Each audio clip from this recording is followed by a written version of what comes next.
And he's also affiliated with the International Club Makers Guild, so we're really happy to have you here and do your thing. Thanks. Thank you. 1, 2, 3. 1. Yes. Good morning. Before we get started, you can see there's some survey sheets around you. Just to get a better idea of the people that we have here today and where you're at in your scores. If you fill out that survey, you can receive the 12 myths that can wreck your game. It's by Tom Washon. Has a lot of myths, what people believe will happen in their golf game, and this will clear it up. Today's subject is what custom club fitting can do for your game.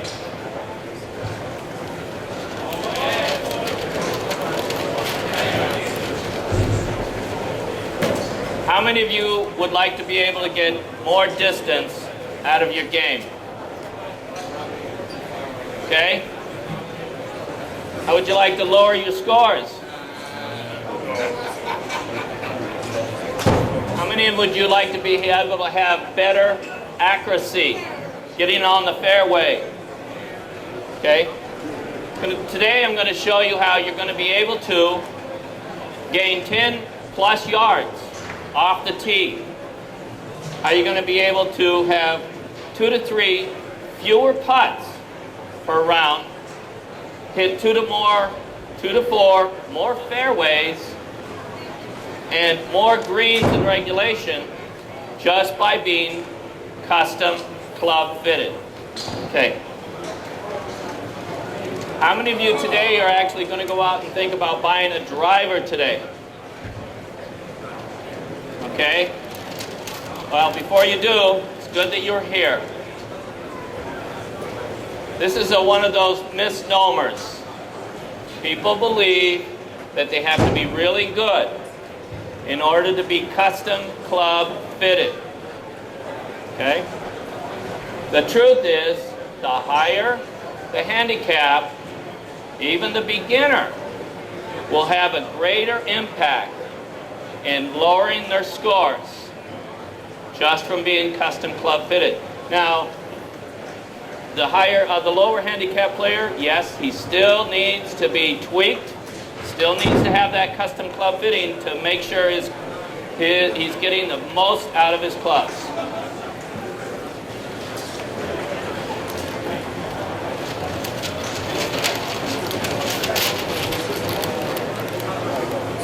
Now this is a basic club fitting.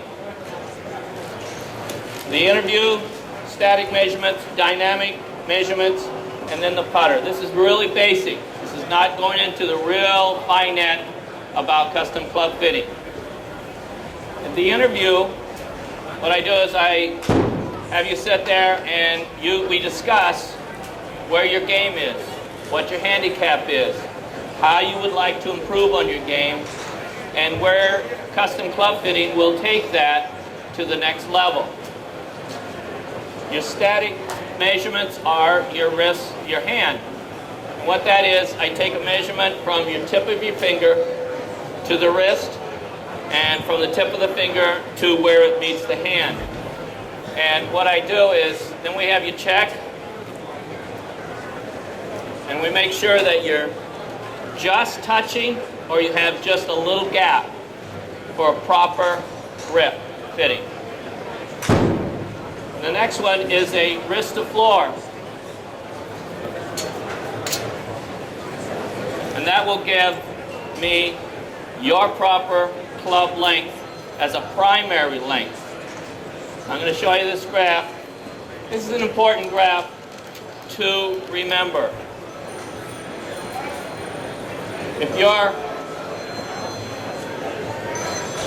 What I do is I take a measurement of you standing kind of nice and easy erect, and I check where your wrist crease to the floor measurement is.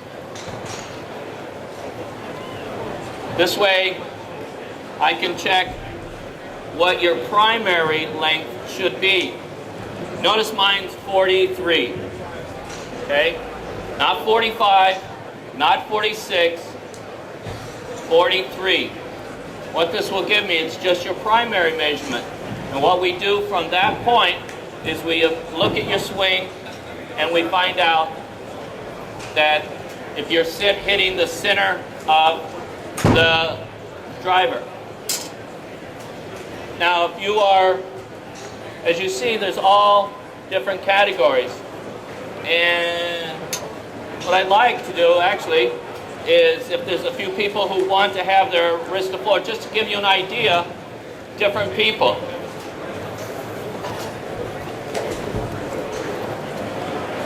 I want to just turn you around, face the people. I want you to face. You could? How you doing? Your 44 is your basic measurement. 44 and your 38.25 is your number 5 iron.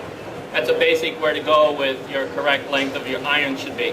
So 44 is not the length, that's the driver. That's a driver length, that's a basic. Now I'm going to go over a few more. That's your basic 44 measurement. and 30, yeah, thanks. Okay? Yes. You're right, I would say 43 and a half for the driver and 38. Thank you. Okay? Are you right or left-handed? Okay, I'm going to do this one. 43. 43 and 37 and a half. Wow. Hey, Bob. Okay. Over there. 43 and 37.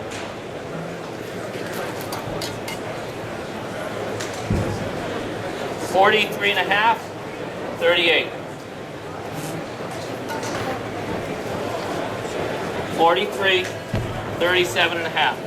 I'll tell you what, I'm going to go through my whole thing. After the thing, I'll do everybody, okay? I want to finish up.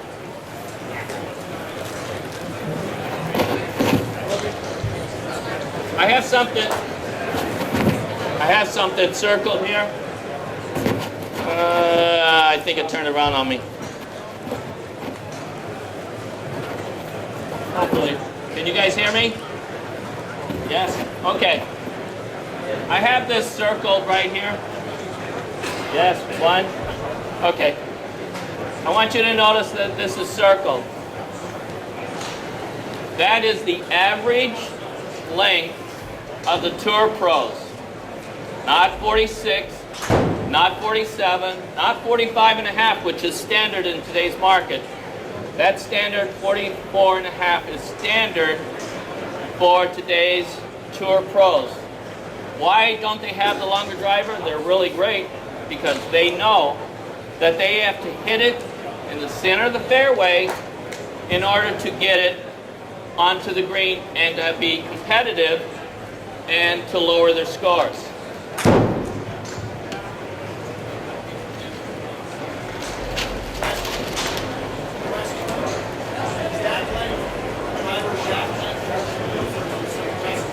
There's adjustment.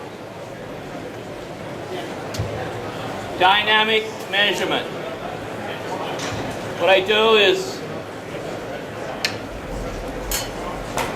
on the dynamic measurement, we put some impact base tape on your driver. And what I do is I have you warm up first, hit a number of balls so you're really nice and warm. What I do is I put that on there and then you hit between 10 and 15 shots.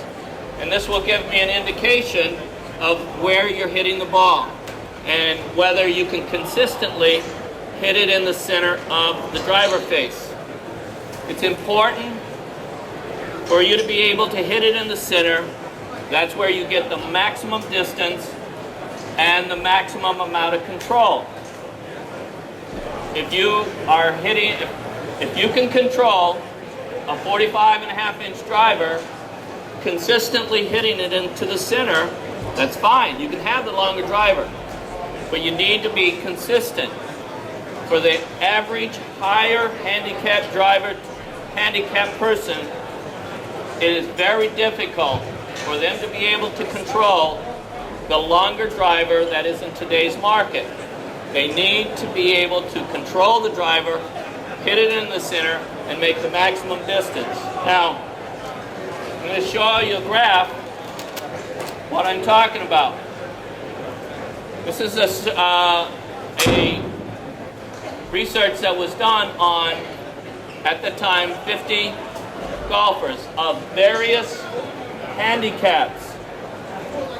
They're all different. We wanted to see how far they would misdirect a fairway hit, how much off-center of the fairway they would do with different length drivers. As you see, there's a 45, a 44, and a 43 at that time. This is what they used to do this research. The high handicap person, this is in yards. The long driver, they were hitting it 25 yards off the center of the fairway. The shorter driver, they were hitting it only 16 yards off the fairway. More control. And this went throughout. As you notice, not much difference on the very low handicap because they have learned how to hit and control the ball better.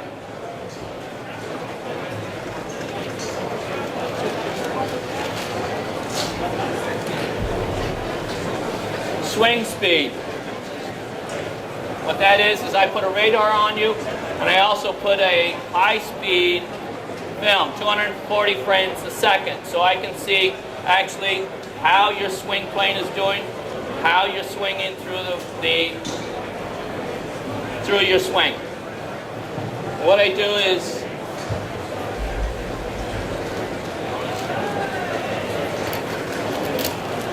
swing speed is a very misnomer, and I'm going to give you a little example of understanding the difference in swing speed and what it relates to loft.